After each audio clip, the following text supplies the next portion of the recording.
In the north, they thought they knew all there was to know of war. Until the War of the Rift. While the southern king hid, warm in his keep, the Darkwings cut their bloody trail from frozen north to winter's edge. Alone, the Warden and his small garrison turned their whiskers to the icy wind. At the end of hope, in a last barrage, they wiped Batkind from the land and memory. With no sign of the Darkwings' return, in time, few believed them little more than a fairy's tale. But at Mount Cauldron, time had been all they needed. An old enemy claws free of their icy tomb and hungers for vengeance. But not all is lost. King Rattus brings north a cause for hope. A bastard prince, placed in the paws of the Warden of the Wastes to raise as his own. A secret of blood never to be told. Now, fate calls for a hero in a murderous screech, and one young rat will answer.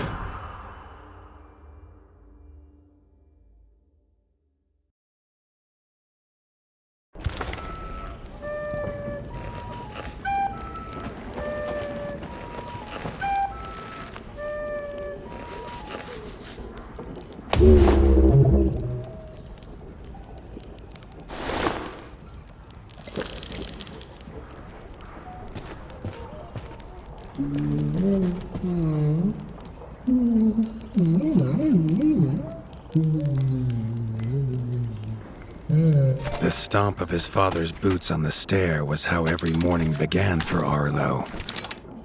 The booming shout to ready himself was louder still, but such was Lord Eivor's zeal at a new day. Dawn was breaking over winter's edge, and Arlo was yet to miss one.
The castle echoed with the horns of the returning hunters, bringing their night's bounty. Arlo's little heart quickened to hear it. The only thrill to be found inside the high walls was a hunter's tales of what lay beyond them. Arlo tells himself it's a good life here in Winter's Edge. The bustling of contented ratfolk, the crisp mountain air, and without the endless scourge of frogs the southerners suffer. Why should he want for more?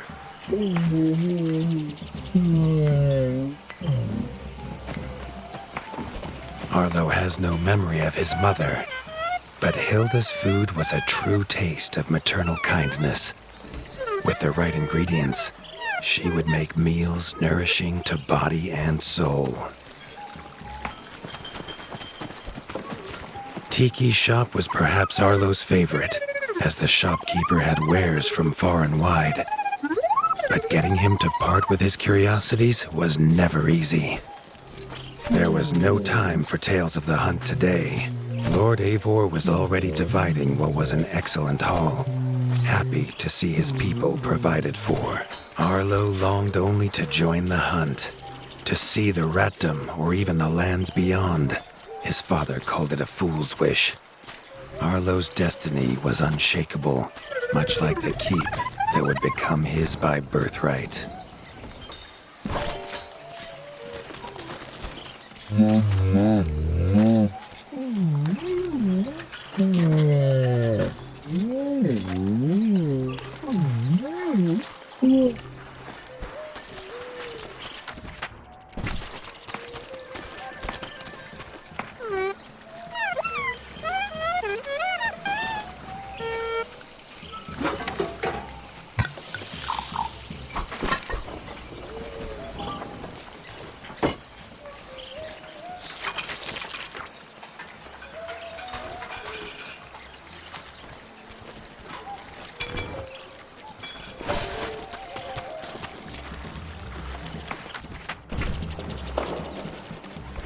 Chief Mason Leaf was the rat Arlo most admired.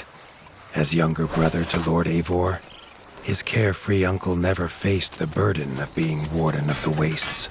With walls this strong, his duties were light, leaving him plenty of time for his nephew.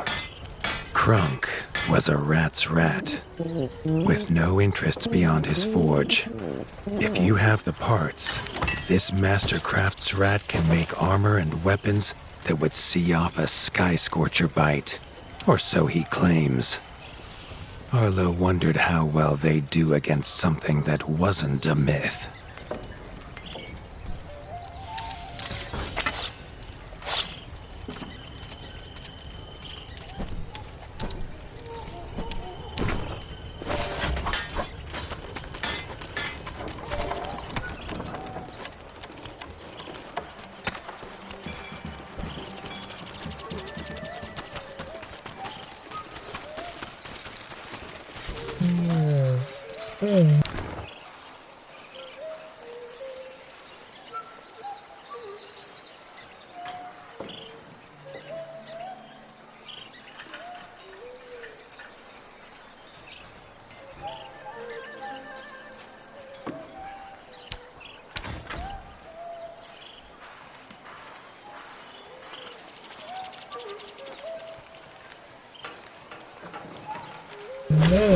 The hunters had brought unwelcome news. A family of the reviled creatures ratfolk called backstabbers had moved into the wastes. Eivor told his son to fetch his weapons.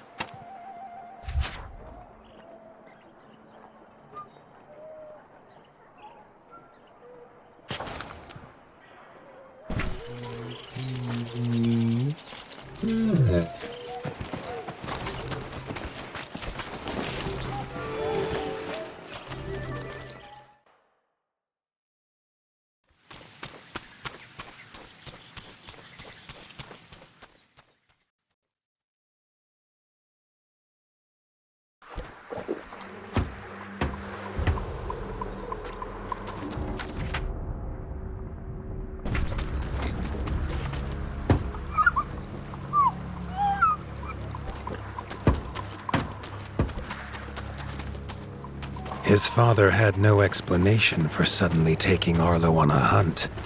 It even gave the hunters pause. Arlo had been taught to fight, and better than most. But rarely had he been tested. He was determined to prove himself. The rugged terrain of the outskirts could have taken all day to traverse, but Arlo's trusty grappling hook allowed him to swing between its many crevices.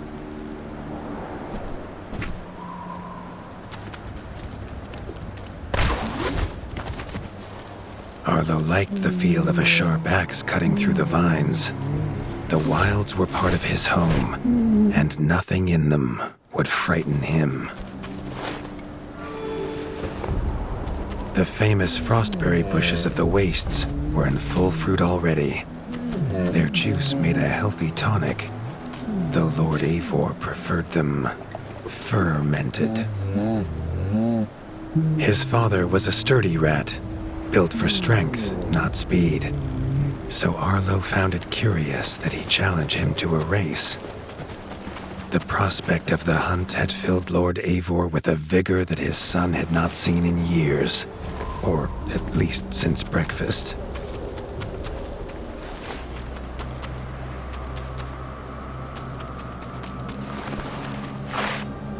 A warden fights the hardest battles, he told Arlo, and needs the sharpest blade. With that, Eivor gifted Arlo his own sharpening whetstone.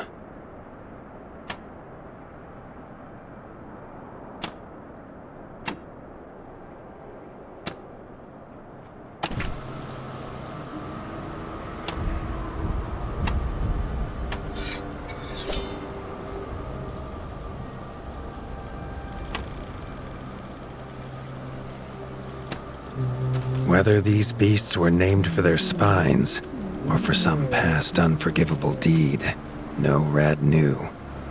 Either way, Arlo was about to find himself at the pointy ends of this brood. Even young backstabber Red attacks were brutal, but a well-timed dodge would see Arlo escape unscathed.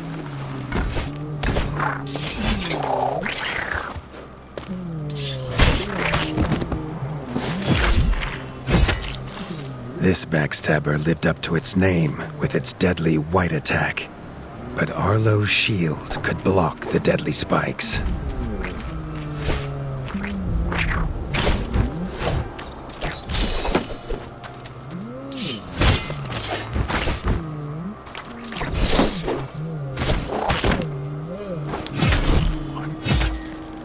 This young one used vicious yellow attacks. Arlo had to time his parries perfectly.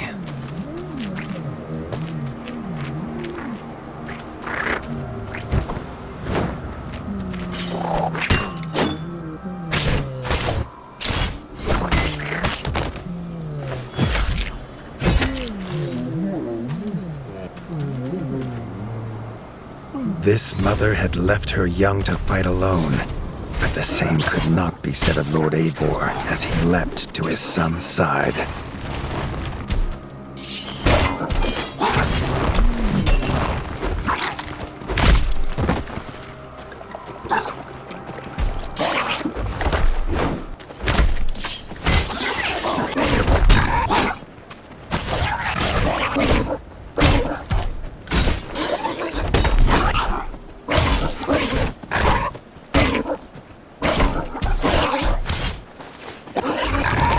It was Lord Eivor's mighty blade that took her head, but the fight was won together.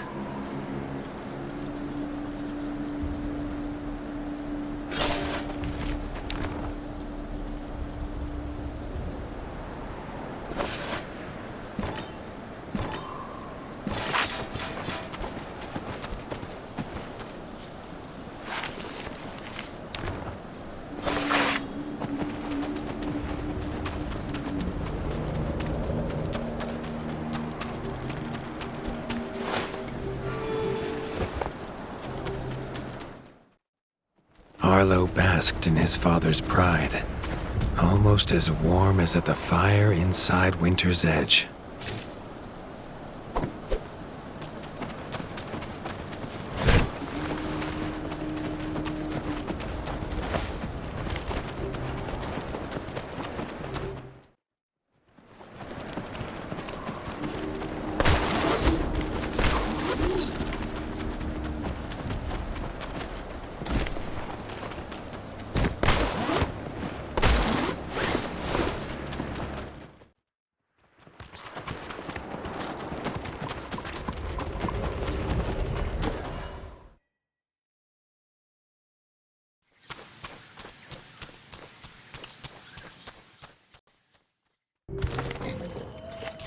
Triumphant and keen to tell the tale of his son's victories, Lord Eivor set to a night of drinking with the elders.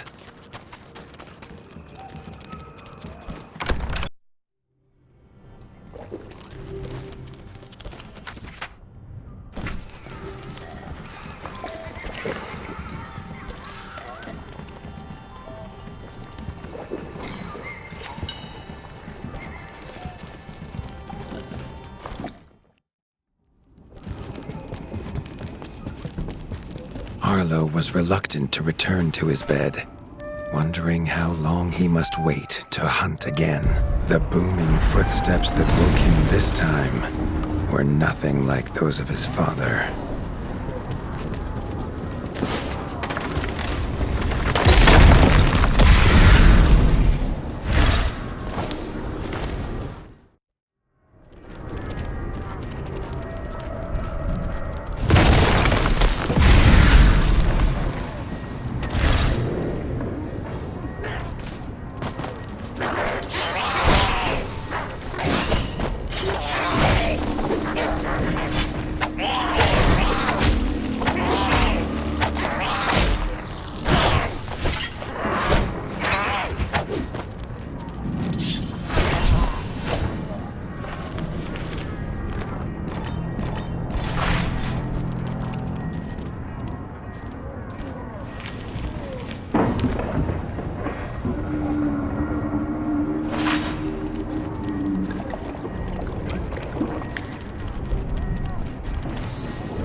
He had found his father. The Warden stood alone, holding back a whole Darkwing army, their cruel Count Kazak leading them. His father charged, but the Darkwing Count was as fast as he was strong. The Winter's crown tumbled to Arlo's feet, now without a head to rest on. There was no time to grieve his father, as from above the Count revealed his greatest weapon, a Sky Scorcher. Not a fairy's tale, but an undead beast whose very breath could level kingdoms. And its eye was trained on Arlo. All that came next was a fog of bloodlust, snapping jaws, and the beating of leathery wings.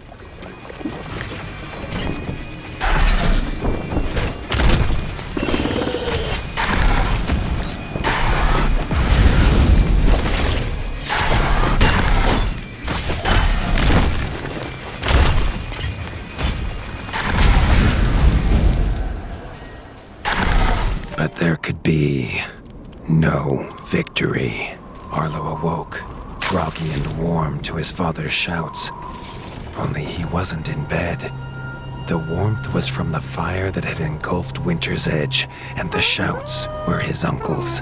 The only other survivor of the Darkwing attack, Leaf was bruised and his hind paws barely steady.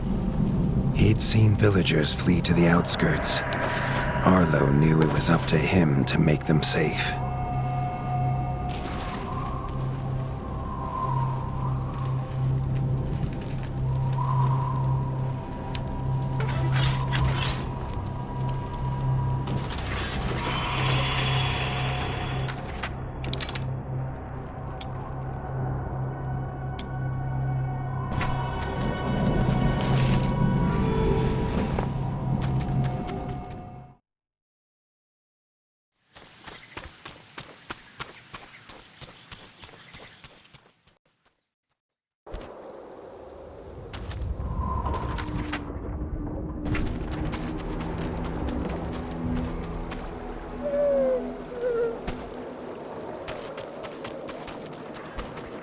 He'd know these anywhere.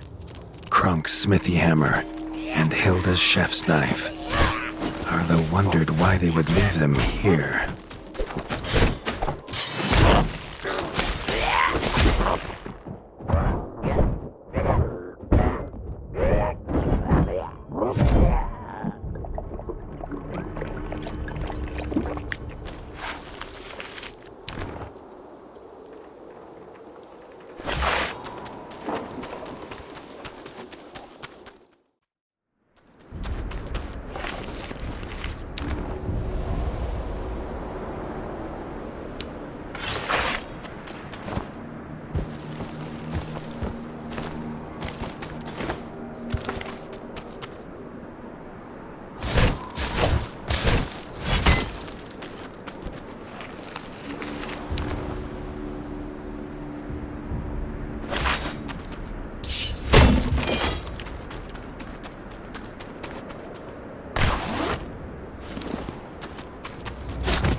the attack at Winter's Edge, no hunters had come to check their traps.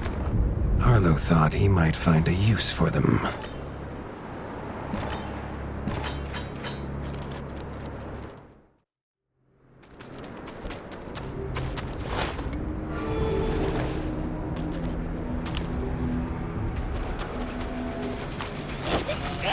Arlo had found the reason his friends had fled. The taunting shrieks revealed that this was Baron Frostovic, son of the Darkwing who took his father, and therefore a perfect target for his revenge.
His foe was beaten, but seeing what had been inflicted on Hilda and Krunk, Arlo's need for vengeance was only growing.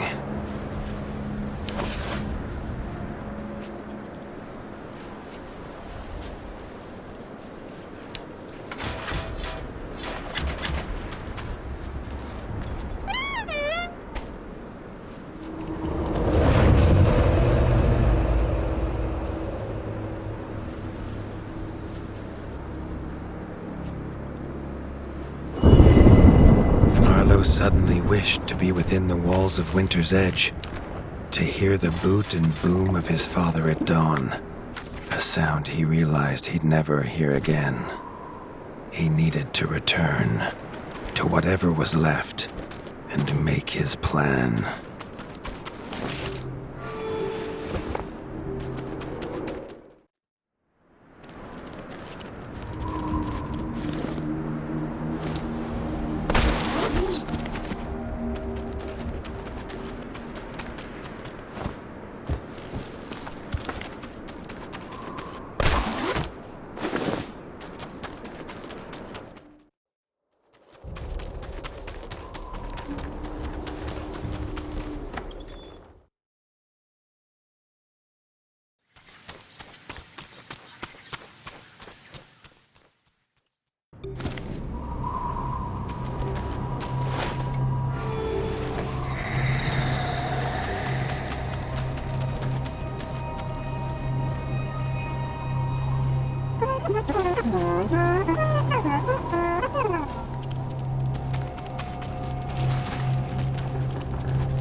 Spent from his journey, Arlo fell into his father's chair, the one thing still standing in the ashy ruin.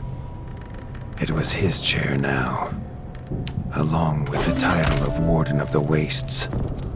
Arlo's shoulders slumped at the weight of it, but only for a moment. The dark wings had nearly scorched the ratdom to ash before, and now it was for him to stop them. He was going to rebuild Winter's Edge, a beacon of hope from which to drive back the shadow. This much Arlo knew. No rat would rebuild Winter's Edge on an empty stomach. The kitchen had to be fixed and stocked. Leaf suggested Arlo visit the Night Eyes of the Golden Forest, known for their hearty food. Arlo hoped rat wasn't the key ingredient.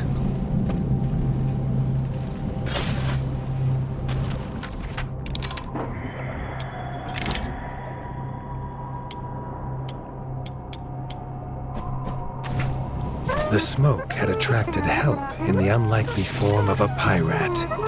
Captain Blacktail had seen many towns razed in his years, usually by his own paw, a fact he chose not to mention as he offered his services. The ship King Rattus's Revenge would take the young warden wherever he had need to go.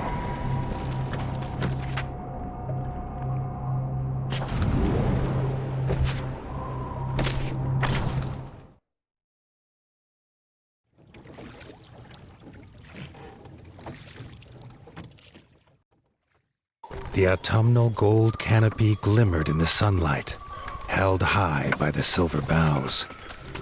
There was no denying the wonder of the golden forest.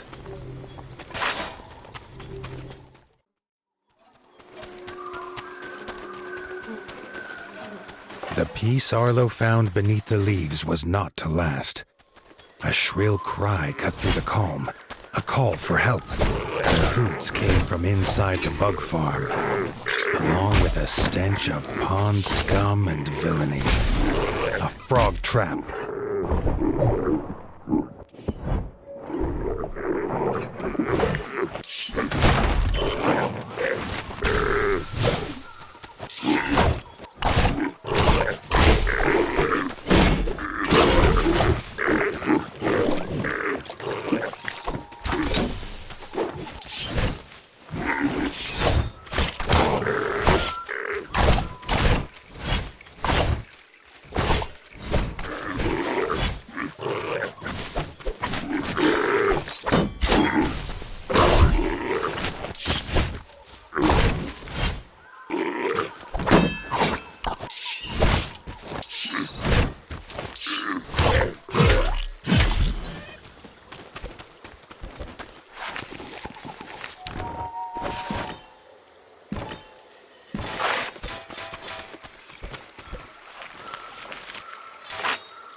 grateful for her rescue, Erica the Ranger offered to guide Arlo to the hidden village of Nestminster.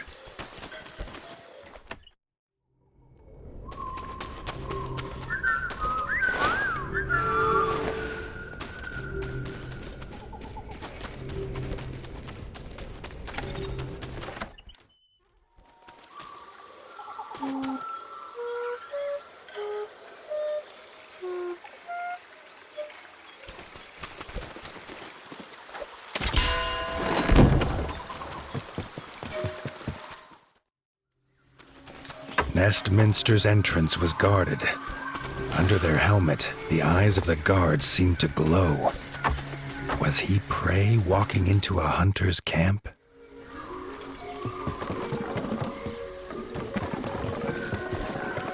Arlo could not help but gasp at the sight. He had never seen a place so ornately crafted. It was nothing like the cold stone of home. The Parliament was deep in session when Erica and Arlo entered.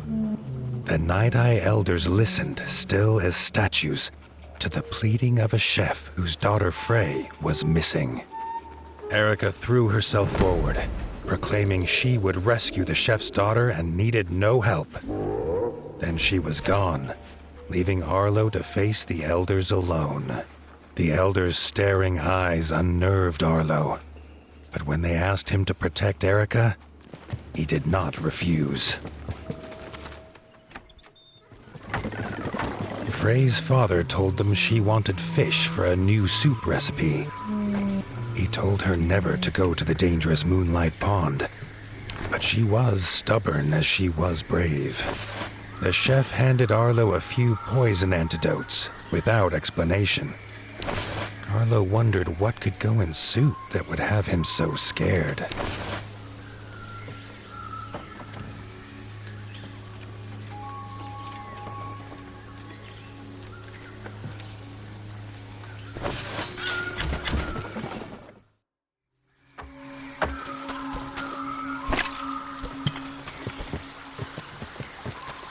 Erica said they must be as stealthy as the owls of old. She gave him a bow carved from the silver boughs, quiet as a whisper and deadly as a talon.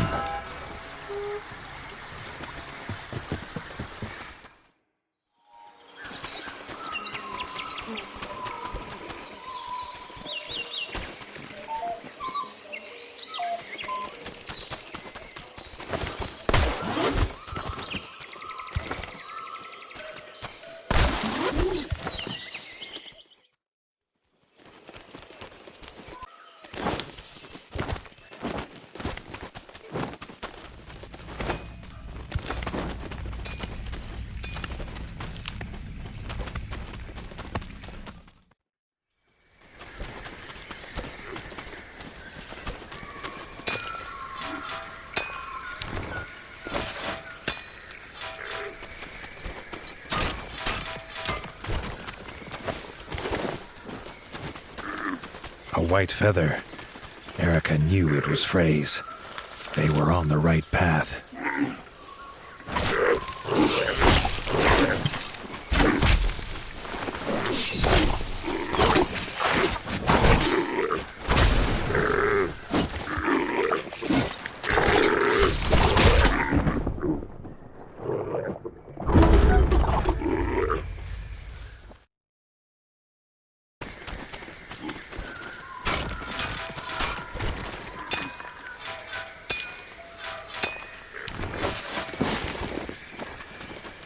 A white feather.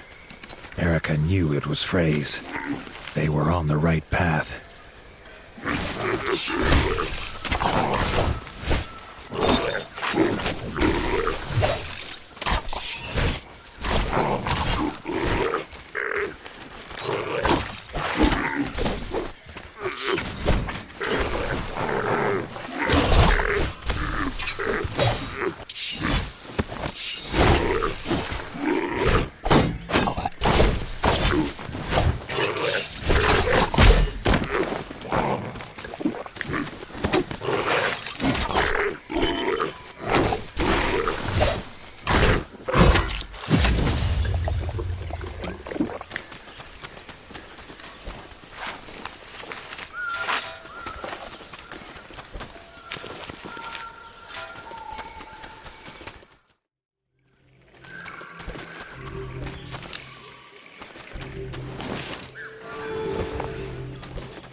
A frog scouting party squatted in the mushroom farm. Arlo's arrows would make swift work of them.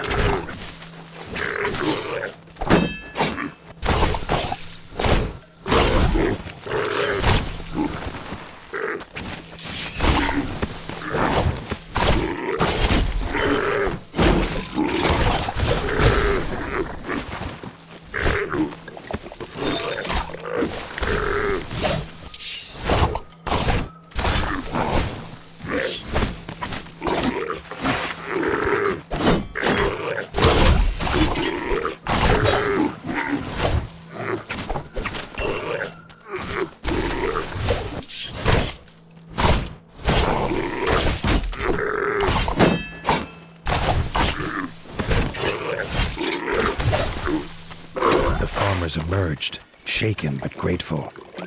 Arlo had never met stripe snouts before. Badger brothers Marco and Lorenzo's keen eyes had seen Frey go by, headed for the pond.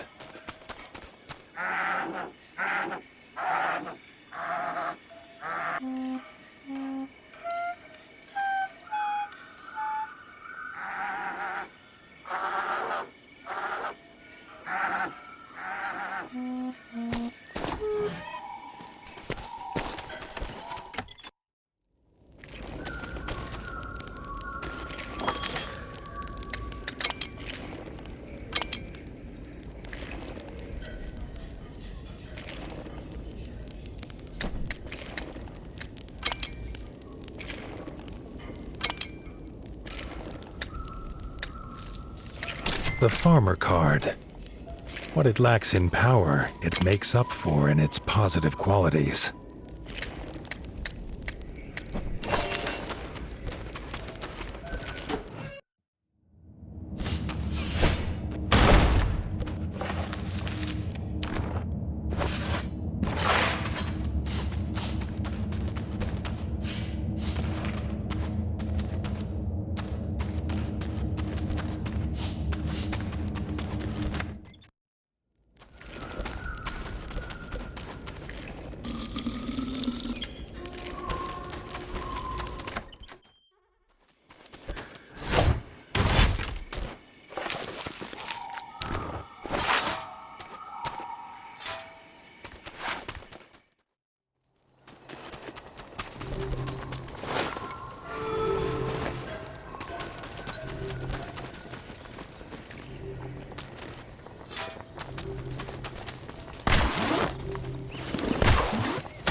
At Moonlight Pond, Frey was already preparing to leave.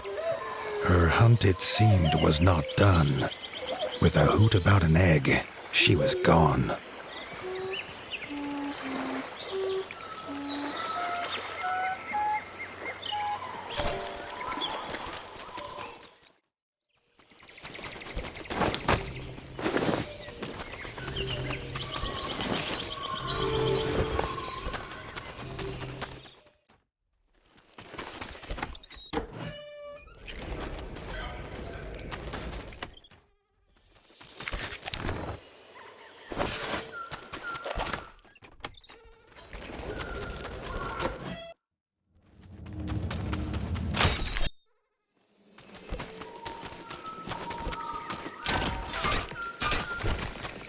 The sky flashed with a blinding light.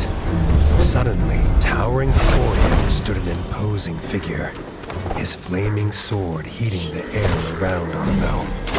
Thrusting his sword into the air, the stranger imparted his gift onto the young Warden.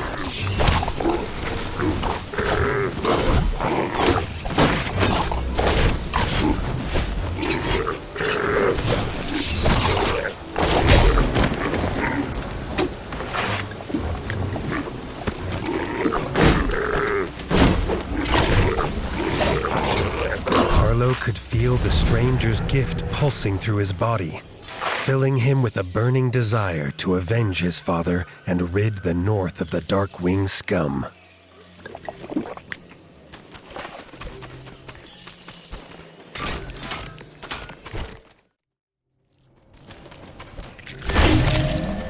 tunnels are rarely used by night eyes, who prefer an open sky above.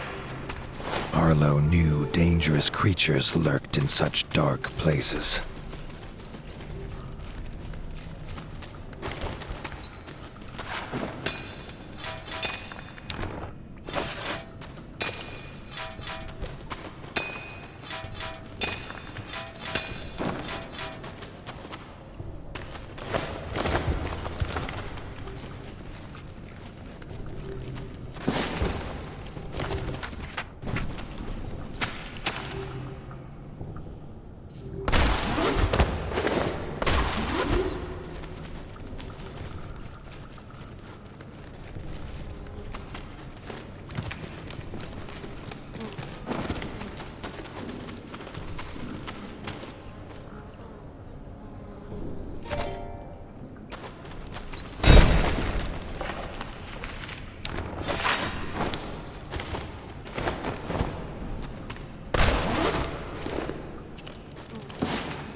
had found a whole nest of eggs. She was uninterested in who the owner might be, but the mother slither scale was very interested in her.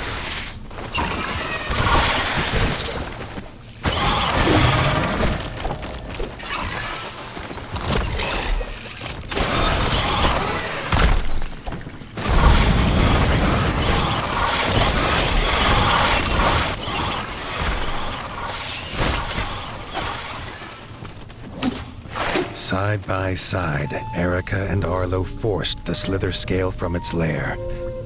Erica would not leave Frey to travel alone. They would see him back at the Parliament.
Erica and Frey held wings as they asked Arlo and the elders for their blessing.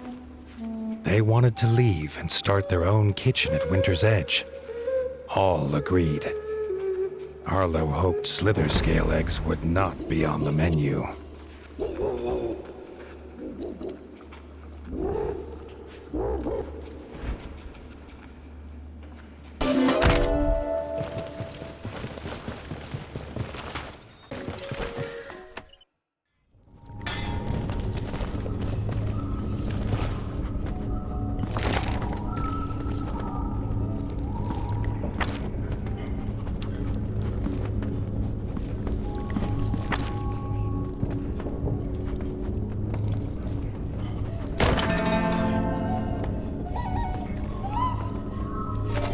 howls called for Arlo's help. A ranger had gone to hunt a slither scale. He was seeking vengeance for a slither scale attack that took his family, but Arlo would not let the young ranger go the same way.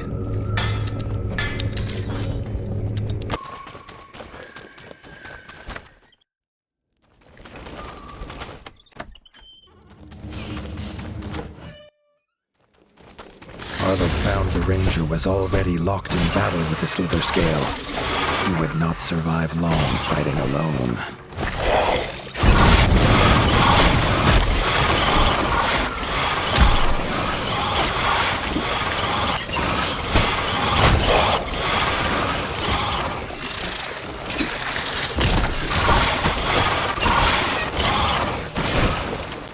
The young ranger was a fierce fighter, but no match for the slither scale. He barely thanked Arlo for helping him in this fight before he took off, seeking another.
Arlo could not leave him to fight alone. There was no stopping him until the slither scale was defeated.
Slither Scale was defeated at last.